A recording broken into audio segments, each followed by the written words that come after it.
All right, so in this video, I want to talk about responsiveness, and this is something I see quite often when doing site cleanup. Is that let me just scroll down, and I have this text box here, and in this text box there are a series of images, and there's nothing wrong with displaying your images like this. You know, if you really want the user to actually look at these.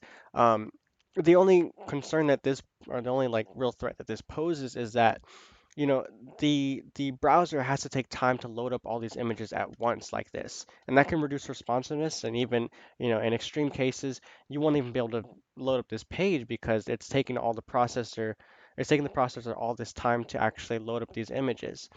And so the workaround for this is actually just placing all of these images into a gallery and just using a slideshow instead.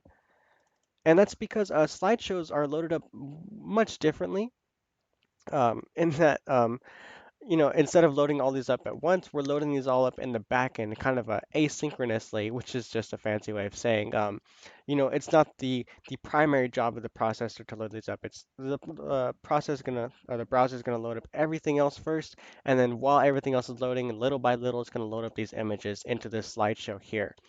And so it's just going to appear much, it's going to be much more responsive. And then, you're not going to have that chance to run into the, waiting for this browser to give a response or anything like that.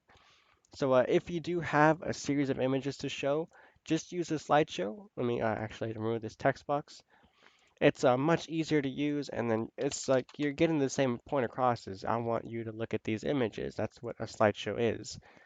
And so now we have this slideshow here, and I'm not sure if you noticed before, but this training portal loaded up. It loads up almost instantaneously because we just loading up this slideshow here.